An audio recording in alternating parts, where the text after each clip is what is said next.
Hello, Diva humans. How are you? It's Thursday. It's 6 o'clock in the evening in the UK, which means it can only be time for one thing. That is the relationship room. Hi, welcome. My name is Ali Hendry. My pronouns are she, her. I am a columnist for Diva magazine, and I'm also here every week running the relationship room for your delectation. Hi, welcome. So today we are talking about gender is a feminist issue.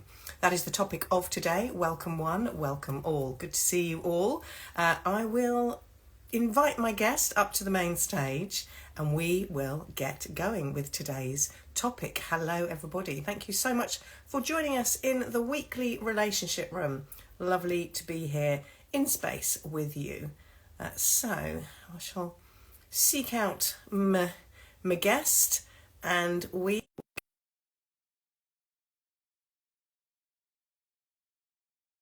welcome. How's your day? How's your Tuesday, Thursday? How was your Tuesday? And how indeed is your Thursday? Because that is the day that we are. Hello. Hi. How are you? Fabulous. How are you? Very well, thank you. I'm just moving my head up a bit. Oh, you're moving your head as well. We're getting ahead of ourselves. Oh, very good. Thank you very much. Now, would you like to introduce yourself, share your pronouns, and let us know what you do? Sure. Hi, everyone. My name is Cynthia Fortley, she, her pronouns. I am a global award-winning inclusive leadership expert and gender diversity specialist. Within that, gender does impact the way you lead. And I have been working with corporations around the world, now in excess of 500 corporations in over 30 different countries that I've been able to experience. I am UK based, even though this accent doesn't say so. You've done it all. Yeah. And also, you and I are amazing on the dance floor. Oh, we are fabulous. We're absolutely fabulous. We Yeah. both go to this amazing event called the House of Happiness, which is a monthly sober day rave. Yeah. And it's so much fun. Nothing like going to a rave, being home by 6, in your jams, in bed by 9, and you've danced the whole afternoon away. It's fabulous. It's amazing. You've had a workout, you've met some Yeah. gorgeous, gorgeous Oh, people, you've connected with gorgeous people, you've listened to music, you've got the dopamine. yeah. It's all there. Perfect. Yeah. Love it. Absolutely. Yeah. Oh, I know. We need to get them in as well into the relationship Yeah. room, get them talking about how good it is for relationships. So, Yeah. what for you and your career, what came first for you? What came first? Mm. Well, uh, the career now is a follow-on from my previous career. So when I came out, I was a C-suite executive, and I was in the world of IT and technology. And obviously, gender in tech is a huge issue with women in STEM. And I was very much involved at a periphery because through a lot of that, I wasn't me. I was the old me. Um, it's all me, but it was my previous me. So in that scenario, I was beginning to learn to fight. And you would think someone that had a wife and a daughter, I would have been amazing at it. Um, when I look back reflectively with hindsight, I go, I was absolutely horrid. I was not doing what was needed. I was not being an ally and listening to what was required. And I was just going along with what I thought was needed. Um, and certainly I wasn't taking leadership in those spaces. It would be inappropriate, but I was certainly participating and I definitely had a voice that was being used. I just didn't use it as well as I should have. Mm. And from that, I have learned that I've applied into the work I do today. Mm. I love what you say about that listening, because we frame words, we put them into our own lives, and actually we forget that if we can pause for a moment and climb into someone else's life, then Mm-hmm. we're going to be able to go on that learning journey much more powerfully. Oh, And absolutely. and of course you've done that, and also now you've seen both sides, as it Yeah, were. yeah, Um yeah. Yeah, yeah. I love to call myself I'm one leader with two genders worth of experience. Yes. Yeah, absolutely. And that's what's brought us here actually today, Yeah. talking, which is thinking and talking. It's a new word. So if you Okay. want to think and talk, it's called talking, Got it. people. That's what it is. Okay. So we're talking Yeah. about how gender fits into Yes. leadership and therefore work relationships. We're also we're in the relationship. When we talk about work Yeah. relationships, we talk about romantic relationships as well. When we're talking about the workplace and we're talking about gender and leadership, because I know this is an area that is really floating your boat right now. Yes. Yeah. What comes up for you around that? I think the biggest thing is the realization of, why does this topic merge with my previous work? So just quick recap for the audience. So along my journey, I have been a corporate leader in the C-suite. I have been a national feminist leader leading the women's movement in Canada, hence this accent. And internationally, I've been involved in the LGBTQ plus movement in supporting that with previous roles in something like Outright International, which is a global LGBTQ plus organization. They are also the United Nations Secretariat for LGBTIQ issues. And so for me, this very much kind of brought it. So when we talk about this topic today, it is the culmination of all of these aspects. My over 30 years of leadership across corporate spaces, feminist spaces, and LGBTQ plus spaces. And what a beautiful time to do it, since it's LGBTQ plus History Yeah. Month as well. Yeah, Yeah. it is. It is. And I know, by the way, I've just noticed that Yeah. this is the wrong way round. And I don't know why, because Oh, your video is mirrored. You have to yeah, unmirror it and then it'll show up. But yeah. it's always been the right. So when I print it out backwards so that it's the Okay. right way round And the camera for, today needs it and the other way. now the camera today has done it the other way. So how do I do that then? Oh, I'll have to have a Yeah. look at that. Sorry about that. So I will put in the show notes this the right way round so that Yeah. you can see the right address. Yeah. Um, so that this word feminism, it's obviously it's had a it's gone through a lot as a Yes. word and how people view it and Yeah. how they viewed it in the past and how they view it Yes. now and actually how they might view it in the future. Hmm. What does feminism mean to you? Feminism is a word, believe it or not, it was the first thing I learned on my gender journey. So in 2016, I was sitting in the therapist's office going, I don't feel like me, I feel like Cynthia. And my therapist asked me, so are you a feminist? And that began a very intense conversation that continued through, and obviously I still work at today. Very simply, it means equality for all. Mm, And the idea is when there's, issues like systemic injustices, or we have things that, representation, pay gaps, violence and harassment, um, those aspects affect many people, not just quote the older traditional sense under, I'm thinking of the various waves of feminism. So under first wave, second wave, third wave, and I'm posting on my Blue Sky. It's a new channel that I'm, trying to develop, and but on my Instagram, I'm talking about that. And the whole idea is realize all these great leaders that have come before, but they didn't understand feminism as we know it today, and that's why feminism today includes me. mm, And that's why I've had a chance, because it's about intersectionality mm-hmm. and it's about inclusivity. And inclusion, of course, is a massive word in leadership that we talk about, because you can do everything you want, but typically organizations that are inclusive, they're inclusive typically from the top down. In other words, the culture of an organization is defined from the top down, but it's lived in experience by those of us from the bottom up. Um, Mm-hmm. I didn't know this when I was a C-suite executive. I have come to deep realizations of how I didn't get it right, but now that teaches me how I can help others get it right. Got it. And so it is understanding that aspect. And, I think the intersectionality is probably one of the strongest points, because when we think of those things, we're thinking of, um, we're talking race, we're talking religion, we're talking, countries of origin, even, body shape and so forth. All of these things come into it, neurodiversity, disability. I could go on, but Mm. the realization that all of these aspects, and when I talk to companies, and it's like, well, okay, Cynthia, kind of boil this down. I go, look, you create employee resource groups, or ERGs, typically, in order to have a particular group by a definition of people that come together to focus on a specific aspect of someone's identity.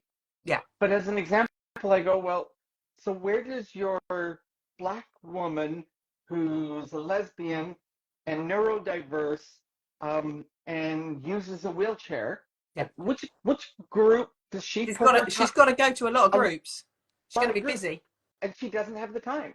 Mm. And so where companies miss it is those groups are very important for supporting the employee, for providing a safe space within the issues, and being able to give focused feedback to the organization, especially if they're used strategically, in order to help the organization create better policies to deal with the issues that might be specific to a group.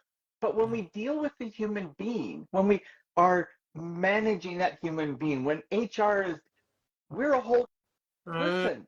Mm. That example of that Black woman is all of those things. So Mm-hmm. don't come to her with one lens of how you're going to see her. I mean, gosh, if you do that from a feminist perspective, I mean, I'm sure everyone knows, right? But the pay gap, when we talk about the 82 pence to the pound, comparative in the UK, and it's 83 cents to the American dollar from an, Mm-hmm. from an American position, that model only applies to white women. Mm. That does not apply to Black women Mm-hmm. or brown women or Hispanic women or women with an Asian background. Like, at the end of the Mm. day, it is different. So there's not even equity within a particular group. And Mm. so this realization that the whole person, we need to factor all of these things in. And Yeah. so it's not about equality anymore. It is about equity. And inclusion just means we're going to include everybody. And so today in the conversations, I think within the diversity, the DEI space, I think we have made a few mistakes historically, and that has been we focused on that one group. Mm. And we never did anything for all the other people that were left behind, who were feeling left out, not included, so forth, including those white guys who are carrying a ton of Mm-hmm. privilege. And the whole idea is, well, what are we doing to help them through that model? And so now it's about, let's bring everybody through this journey, but we are going to need to make adjustments to create equity for everybody. But if we're creating equity for a group, we need to deal with why you feel it's not equitable, so that you're coming along the journey too, and you can choose to stay behind, but we don't want you to stay behind. So instead of ignoring you and expecting you to come along because that's the right thing to do, right? I mean, how many times the right thing to do doesn't change companies anymore? Not in today's climate. And quite honestly, it's been fading for a couple of years. Now we're talking about real business outcomes. So I put my executive hat on and I'm looking at everything I've been doing and I'm going, okay, when I look at these issues, what's the direct impact? Why Mm. should these companies actually invest in making these changes to deal with it? And, it could be they want to grow market share. You know, most companies that work on creating equity and inclusion within their organization, can see as much as a 70 to 80% gain in market share against their Mm. competitors. Um, Mm. or we talk about making better decisions. This one blew my mind. 83% of diverse groups um, make better decisions. Mm. 83%. They want to talk bottom line, direct revenue impact. We're talking, as much as 20% or more. Mm-hmm. 30% has been a historical number. It seems to really be about 20%, but you can't checkbox any Mm. of this. You Mm-hmm. can't just go, yeah, we had that training session. Yeah. We did it once. Yeah. No, no. Once is not enough. Um, and you shouldn't put the onus on the employees who are having to suffer through this within the company, which is hopefully why they bring somebody with me to carry some of that heavy weight and to kind of get them through it. But as I always say, I can't live that experience of an employee within the company. Yeah. I'm a consultant. I'm on the outside. I can help them create the environment, but they're going to live it. Mm. And so they need to be really committed to Mm. living it because, that company is not going to fold, hopefully, tomorrow, right? The John Deere's, the Googles, everybody that said, they're canceling their DEI programs. First of all, not completely true. All they've done is move team. They've embedded things, so there's no longer a team. The team is part of the inside of the company, and they're just doing things really quietly under the covers because they don't want to draw attention. Mm. And we know what attention Mm. to draw. We don't need to name and shame it, um, unless we want to perhaps drive a whole bunch of viral Yeah. feeds. But at the end Yeah. of but at the end of the day, the reality, and I'm talking around it, but the reality is that we are working in a climate that is very politically charged, as well as economically challenging for organizations. And it's economically challenging because of the uncertainty. Mm. And so what we have here is a situation that, almost where if the US catches a cold, everybody else gets a sniffle. Mm. And so sitting here in London and looking at it, I'm watching for signs of the sniffles developing Mm-hmm. in the UK. So, kind of back to that point within the feminine, we've seen this evolution through the waves. We've seen the introduction of intersectionality and inclusion for all. Mm. And through this, that doesn't mean there isn't a pay Mm. gap. We need to address the pay gap, but we need everyone to come along. And for those that are maybe benefit from addressing the pay gap, we need to deal and help everybody else that feels they're not benefiting from addressing the pay gap. We haven't historically done that. So I think that needs to happen. We need to look at the systems, and the systems are usually put upon an organization, a business, but these are societal expectations. The idea of, well, what's a gender norm? What's a stereotype? And of course we see that today. Well, what is a woman? Mm. As a typical trope that gets thrown Mm-hmm. up. Um, and I would love to see somebody answer it in an articulate way because it's not a simple conversation. Mm. Even when I try and address it, it is wrapped in so many layers because we're getting out of this 1950s really feminism 2.0, because at feminism 3.0, we're starting to change, even though it primarily, at least historically, is viewed as much more inclusive for the lesbian community within the movement, but it was moving the needle on, lots of other aspects. It's really feminism 4.0 that's fully embracing the idea of all of us Mm. as our perception of women. And I would say, a woman is someone who doesn't enjoy the societal expectation of gender privilege. They are Mm. And when we all experience that from a feminist point of view, Mm-hmm. we are all in the same boat, right? Mm. And I'll give you a simple example. In 2023, the statistics were 1 in 4 women would experience violence or harassment today. And today we talk about 1 in 3, Mm. right? And we know that there's this epidemic. I think we've just gotten better at collecting data. I don't know that Mm. it's happening more, but we're talking more about it because we know we can't stay silent. We have to talk. We're talking about it and we're dealing with it. Well, the numbers for instance, trans women and non-binary gender was 1 in 3. So Mm-hmm. we are statistically identical. And guess what? It's the same system. It's the same system of oppression. We can use the exact same words to talk about it. And while the perpetrators might be slightly different, they still have a lot of the same biological factors in common of who are those that are causing that violence and harassment. So, I mean, that's just one lens on one aspect that deals with it. But representation, we still don't see enough women, let alone women of color, Mm-hmm. in leadership positions in organizations, right? Mm-hmm. Um, or that we talk about women in politics, right? And again, where's the representation for women of color and from different ethnic backgrounds, from different gender diverse backgrounds, right? I mean, the US Congress has one trans woman that made it into, and the first thing they did was pass a bathroom bill. Mm-hmm. Going back to bio, because that's the biggest issue they got in the United States was who's going to use the bathroom.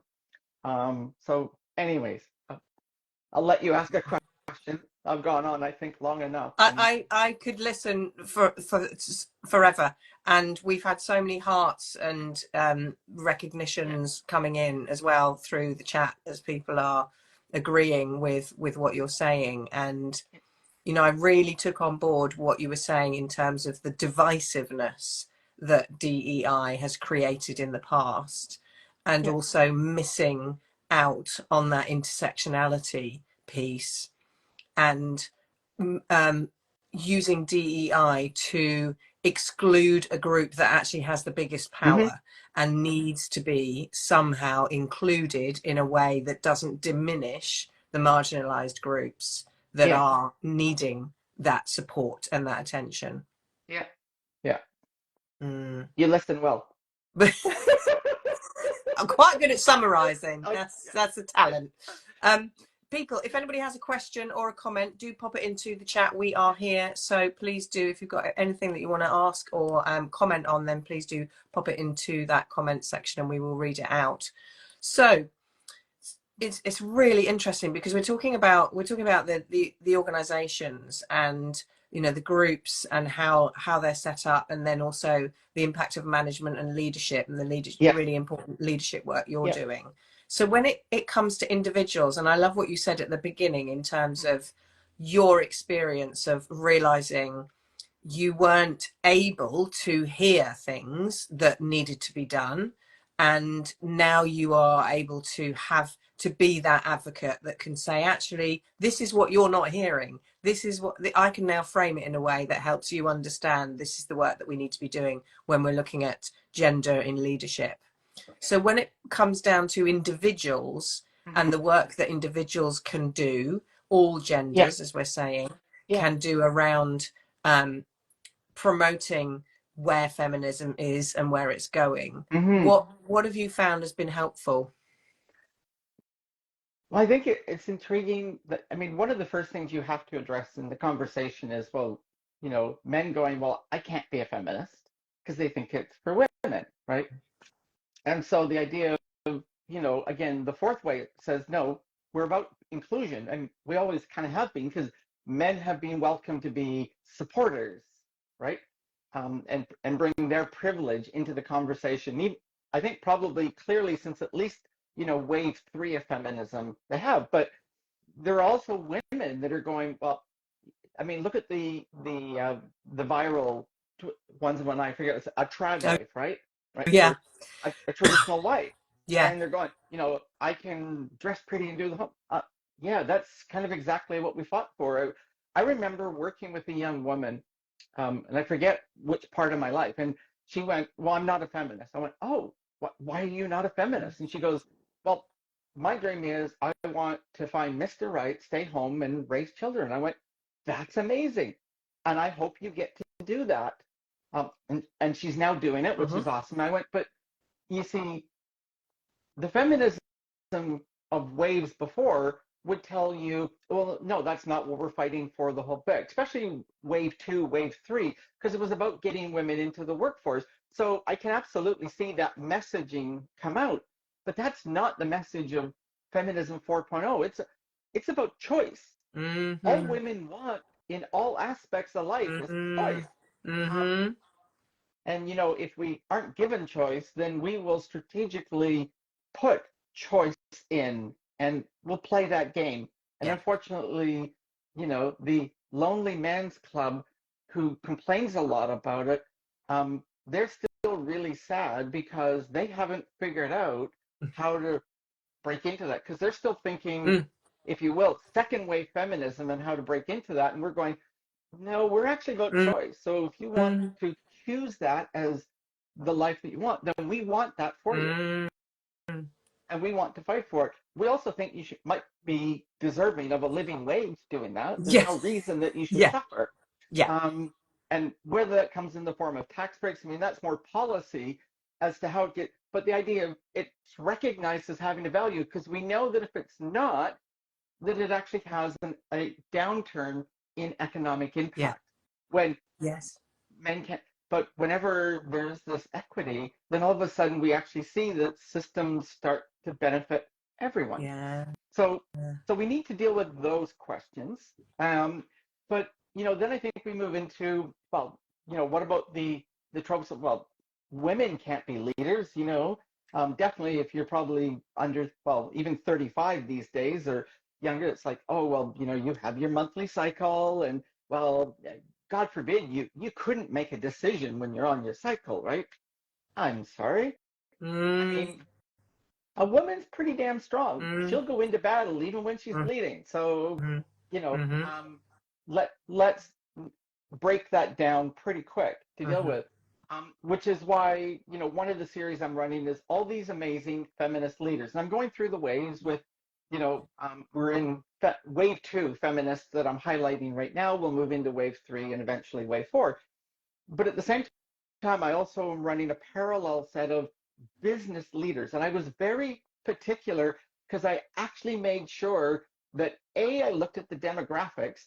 And as I was putting together the program, I actually had to hunt to find the right women to highlight, representative wise, that we needed to hit that 50% because women do represent the 50%. But I also wanted to make sure that we had women who were Black and who were from South Asian backgrounds and so forth, because they're leaders too, and mm, have them all represented within these programs. And I think we need more examples. But one of the criteria when I was searching for this was I would run an analysis on the financials of the companies they ran.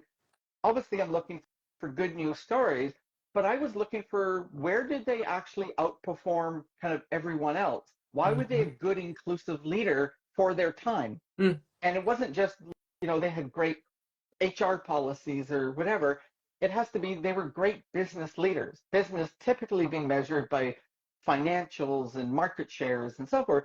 And so that were factors that I brought in to show no, they did it. And in many cases, these inclusive leaders of all backgrounds and all races, um, etc., they all had unbelievable performance during their era to deal with it. So I think between the feminist leaders and the actual corporate leaders, that's a message that we don't see enough, which Mhm. again, it really prohibits a lot of people from thinking, how do we end up allowing a woman to go into leadership? Because of course, it's not the glass ceiling. Mm. For those women that make it into a CEO role, it's the glass cliff, Mhm. right? And for Mhm. the audience that aren't familiar, so the glass ceiling is I'm trying to move into that role and there's this artificial ceiling preventing me. But the glass cliff is, oh, hang on, the company's going to have this huge liability or risk and they're really going to tank. So we should put a woman Yeah. in charge so it tanks under her oversight, not the guy that was in there that actually caused the problems. So, I don't know, Mm. maybe that speaks well for, future US elections, if there is such a thing, in terms of maybe they'll put a woman in to fix things. Yeah. But at the end of the day, it's that idea of putting a woman in and watching, waiting for her to fail. We've seen it in politics lots. I mean, Canada, the first female prime minister was put in for a very short time. There was a huge Mm. row that came up and she was out, Mm. right?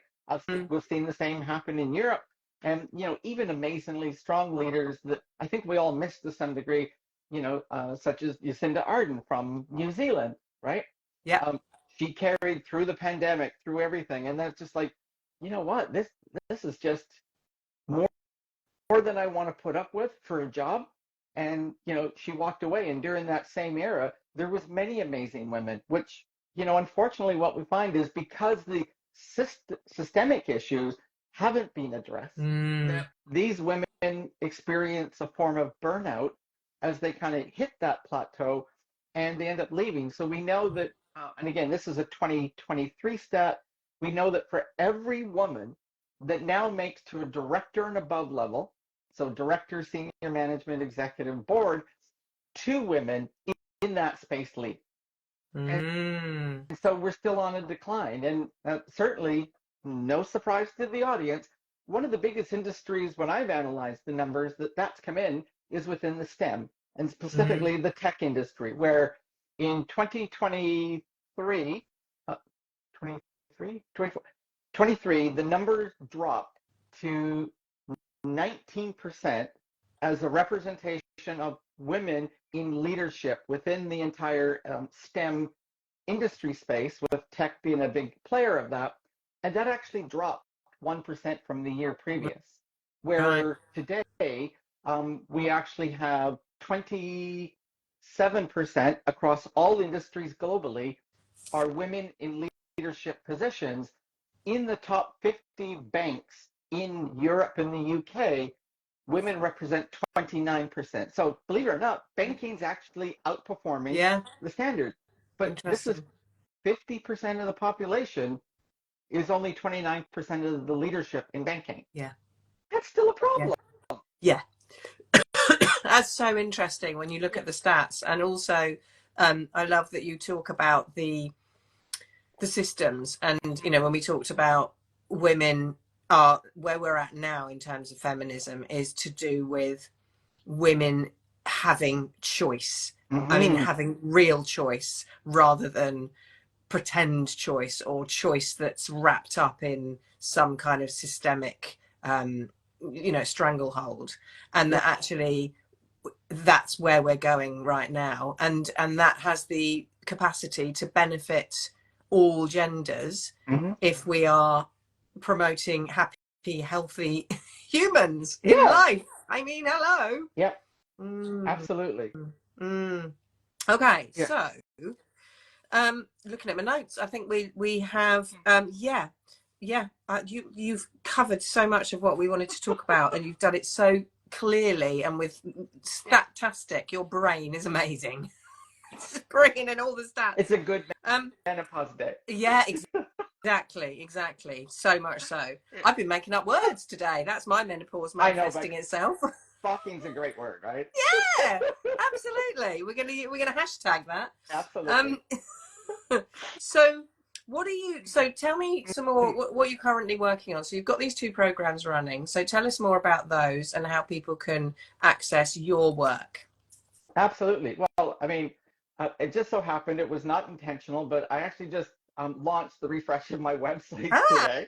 Uh, um, I'm working with a partner. We're launching a whole new program on inclusive leadership. So as you as the viewers may see, I think very big picture, holistic about the whole thing.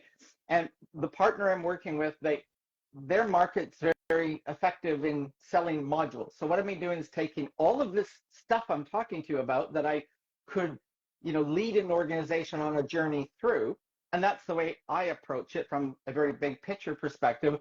And they kind of go, would you like to buy module X? And so I've been designing module XYZ. So 5 modules that represent a development of leaders. And it's very intentional because we know the word diversity carries a certain toxicity in conversations today. But in the corporate space, so does the idea of cultural development. mm, Organization, it's like, whoa, that's it. And yes, I'm coming from that space. I'm talking, but so here's where I've approached it. I said, okay, let's develop intentionally inclusive leaders. And a leader could be an employee becoming a supervisor, all the way up through executive and board member, so the entire journey.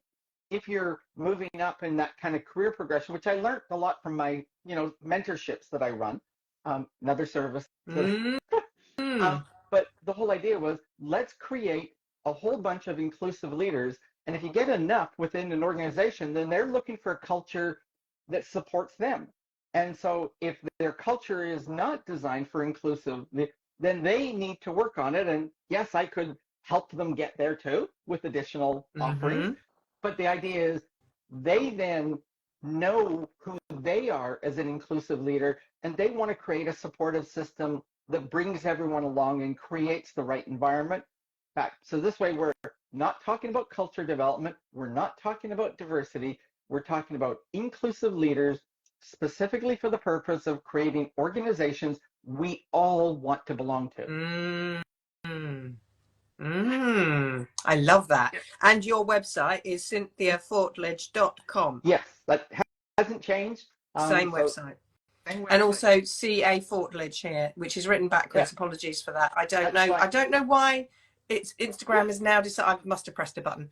Has yeah. decided to do it because that I Mm, printed it out in the way that I yeah. always print it out. Right. Don't know. And the company detail were all these campaigns that I talked about, the leaders and that's all under the Fortledge Collective. So at Fortledge Collective is where you will find those Right. today. So I've moved away from being a services company to being a collective, representing the very broad spectrum of all the things that I've now got to have been doing and or looking to further to do, including the global foundation that I have no idea how to create one, but I know I need to create one in order to bring acceptance for that understanding that we've talked about before, to bring that to the global audience. Because remember, I have a spiritual commitment to teach 1 billion people Yes. Oh, about yes. about Yes. I about remember this. acceptance by the year 2050. And I know I can't do that on my own. I'd love to say I could, but Yeah. um, I wear a cape. Sometimes it's to keep me warm rather than fly, but um, yes. So I believe that I need to create a global foundation in order to bring that to life across nations all over the world to deal with. So that's that idea. And then, of course, building on my writing that I've been doing, which I've completed 2 manuscripts, looking for a literary agent or a publisher. Okay, you heard it here Yeah, first, people. Get involved. If you yeah. have connections, reach out to And Cynthia. I'm in the midst of writing 3 more books concurrently, and I have 2 more I haven't even started yet. So I keep getting these ideas, which is crazy to me because if you asked me 10 years ago, would I have ever written a book, let alone potentially 7? I went, no, why would I write a book? But Yeah. yeah, so now I'm doing You're that. you're So it's, getting yeah, you're getting Spirit is oh, downloading all the time yeah. on you. Well, Totally. you have to be open to it. And I Yeah, think yeah, yeah. we've talked both offline and in person, a lot. I'm very open. Yes. The old me was not open. Yeah. I have learned to open myself up and to just simply be quiet and accept what comes in Mm, and then allow me to process it after the fact. And yeah, they want to do a mm. lot of work. Totally, totally, totally. Right. So we are currently manifesting an agent for you and then a Yeah, publisher. yeah, Right. Let's do that. You've heard it here first, people. Send out great, the vibrations. So now we have got the quick fire section of the relationship great. room that we do every Yeah, week. The first part of the quick fire section is um, can you give me a question that you would like me to ask next week's guest? So any kind of question at all, it can be related to what we've talked about here today, or yeah. it can be any sort of topic that you think would be interesting for next week's guest to answer in the relationship room. I think the question would be, how do they handle the toxicity around the question of our individual diversity in the conversations these days? And in handling it, what do they do to recharge and protect themselves when they do that? Mm. Mm. Yeah. That's a really good question. Yeah, I love that. Okay, fantastic. I will Okay, ask it next week on your behalf. okay. And of course, that means that you've got a question from last week's Yay! guest. Yay. So last week's guest was our Aria Diana. So that's ARIA __ Diana, who is a somatic relationship coach. Oh, And the question for you is, what is your best tip for working with jealousy? oh. Well, I'll first admit I have not been in a partnership since leaving. I've dated lots, but I have not been in a partnership since I left my marriage. Um, Open to one. Just putting it out Again, there. you heard it Uh, here first. yeah. But I think that the foundation, what I realized, I mean, I was married for 32 years, and communication is really the foundation that we lose or we feel we can't. Like, my spouse knew nothing about where my brain was going, trying to process who I was until, quote, I was coming out. Mm. And then, like, it was shock and awe. Mm. Um, so, communication is absolutely, and for that, I have learned in order to, be a better communicator when innocent, like, so again, we've talked, when you're with somebody and if you're romantic, it's about constantly communicating, right? I mean, first of all, it's about consent that can be withdrawn today, but, knows a whole answer. It doesn't Mm. require an explanation. Mm. And I've learned those things. I Mm. didn't know those Mm. things. So in learning this, I think that's where it is. And, certainly as someone that's been through that journey, I always question whether or not I have learned enough not to repeat that. And Right. so check with me later. But Yeah, exactly. communication is the But answer. that's yeah, that's the foundation. And within your answer, I was also hearing, if you're not communicating enough, then things are going to escalate and they're going to end up bigger than you two and the relationship. So if you're keeping that constant communication, things like jealousy are going to get nipped in the bud in a much more easeful way. Yeah. Mm. Yeah, I get that. And then the last question that I ask everybody is, what is love? What is love? Well, if you're asking me, love and acceptance. Love is unconditional, but we're human beings, so nothing is unconditional. So the way to deal with unconditional, to make it unconditional, is to have acceptance first. And because you start again with acceptance without understanding, but through communication, you grow to acceptance with understanding. The idea of acceptance does not equal agreement, nor does it equal tolerance. I don't need to be tolerated. I just simply want to be accepted for who I am, not for who I was. So Mm. that's that open heart, that willingness of acceptance in the moment without passing a judgment, if you will, not judging a book by its cover, but let's look at the chapters and pages within where all the amazing parts of who we are exist. I love that description. And I love the order around the acceptance piece. That's just, yeah, mind blowing. That's amazing. Thank you, Cynthia, so much for coming into the relationship room. You're It's welcome. been so, so lovely to have you here and to pick your amazing brains. And if you have just joined us, we are wrapping up, I'm afraid, but we will be saving this on the Diva tab. So you can check out the replay. We have talked about so much. The conversation was around gender is a feminist issue. So that is the topic that we have been talking about here together today. So yeah, thank you so much, and please do check out. We'll put all your offerings in the show notes so that we can get in touch with you when your agent comes a knocking. Yep. We can Fabulous. they can find you. And whoever has joined us today, or if you're watching the replay, thank you so much for being here, for being in the relationship room. It's been great to have you here as well. It wouldn't be a relationship room without you. So wherever you are in the world, good morning, good afternoon, good evening, and good night. Take care. Bye all. Bye. Bye.